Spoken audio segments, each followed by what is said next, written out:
Joey, turn it down.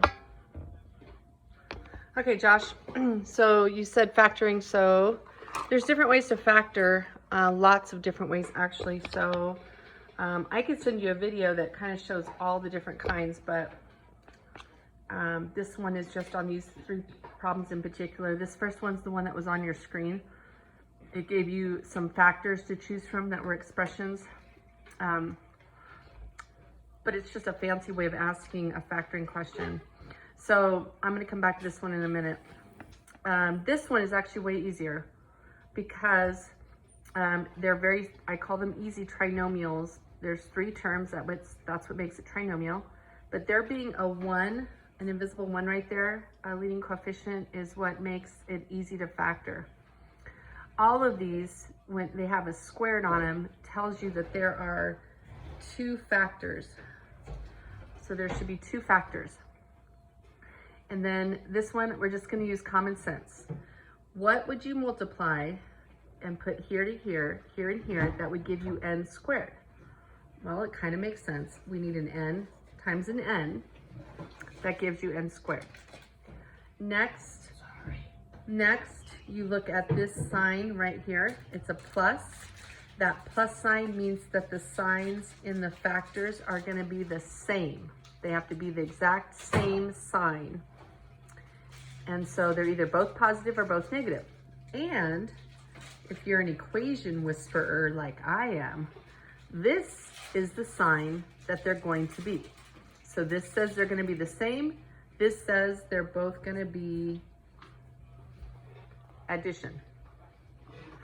Okay? Next, we need numbers to go here and here.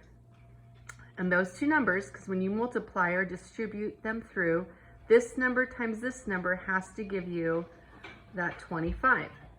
Well, the only options to get a 25 are 1 and 25 or 5 and 5. And how we know which one works is because these 2 numbers multiply to give you 25, but they add to give you a 10. So that means they both have to be 5s because 25 and 1 wouldn't work.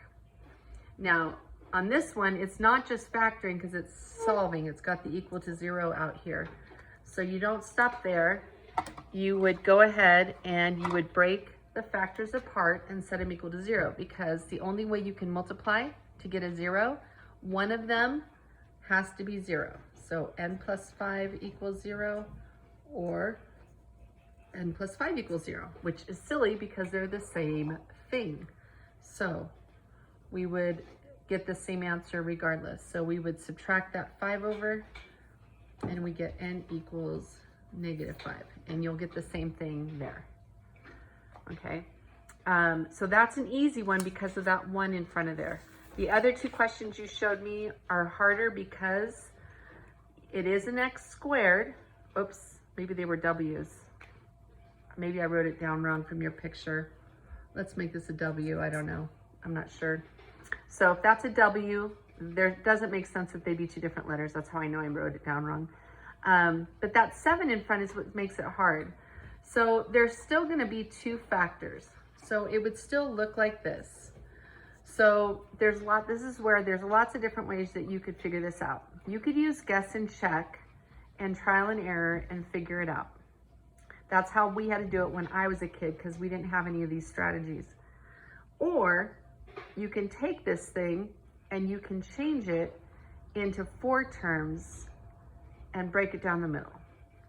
It's called factor by grouping. So, but you're a pretty sharp kid, so let's see if you understand this. If you watch this video and you still don't get it, then I will do the other video showing you changing it to 4 terms. But here we go. So we need to get a 7w squared. So obviously we need a w and a w. But there's not a 1 there, there's a 7 there. So how you can multiply to get a 7 is really a 1 and a 7. I'm going to put the 7 there, and there's an invisible 1 right there. I wouldn't have to put a 1, but they wouldn't normally write that. Okay? Now here's where it gets trickier. This time we have a plus. That says that these are going to be the same.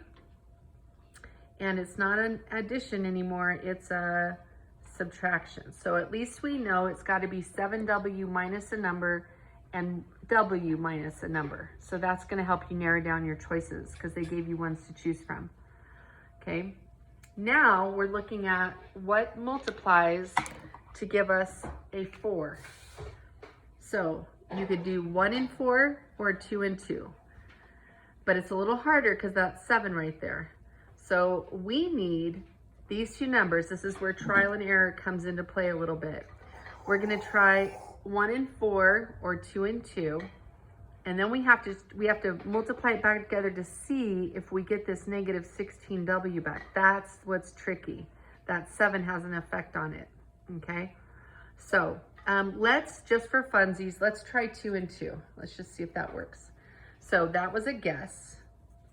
Now we have to check it. We're going to multiply 7W times 1W. That's 7W squared. 7W times negative 2 is negative 14W. Negative 2 times 1W is negative 2W. And then negative 2 times negative 2 is a positive 4. Ooh, we are lucky today because negative 14W and negative 2W would give you back the negative 16W.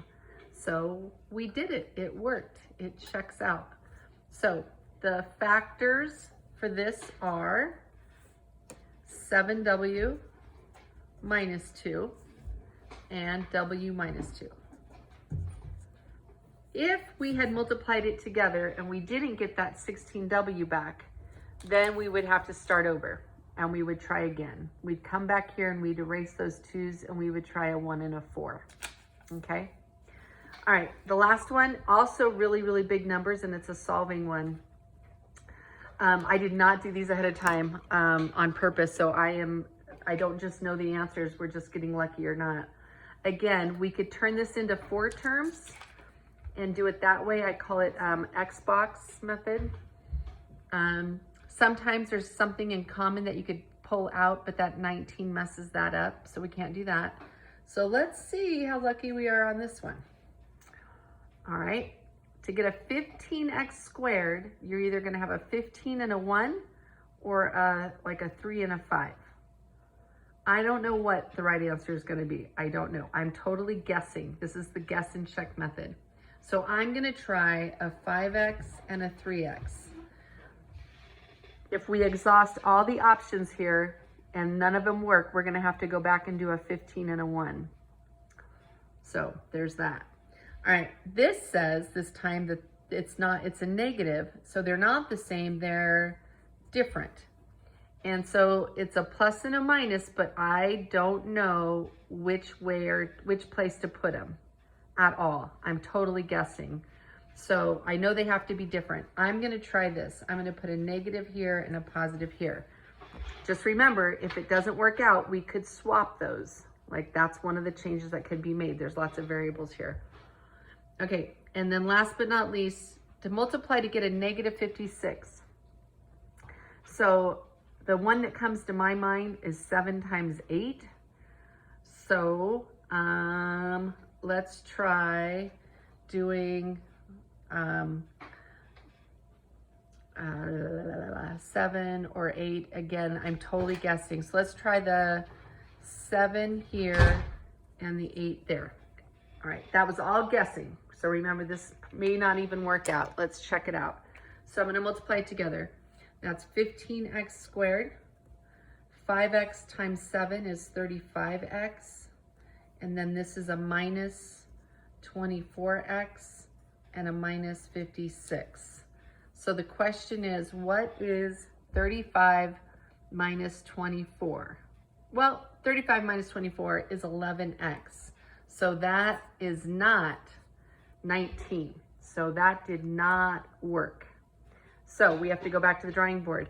I wonder if we switch that 7 and 8, if that would be enough. So here we go, take 2. Ready? We're gonna do it again. I don't know if I have enough paper to do all these times. So I'm gonna leave the 5x and the 3x where they were. Those could totally be wrong, I don't know. I'm gonna switch, I'm gonna leave the negative and plus where they are. And I'm gonna just change the 7 and the 8. Let's see what happens. This is another guess and check situation. So 15x squared, positive 40x minus 21x minus 56. So again, it comes down to this middle term. When you do 40 minus 21, you get 19x. Yay! So we did it. So we ended up with what we started with. So those are the two factors. Now remember, this one had an equal to 0 on it. So I'm going backwards here because I ran out of paper. I'm going to come up here. I'm going to take these two factors, and because it's equal to 0, we're going to break them apart and set them equal to 0. So we're going to have 5x minus 7 equals 0, and we're going to have 3x plus 8 equals 0. And we're going to solve.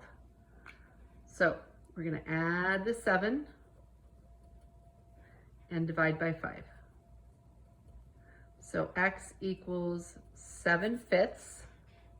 And over here, I'm going to subtract the 8. And I'm going to divide the 3. So x is going to equal negative 8/3.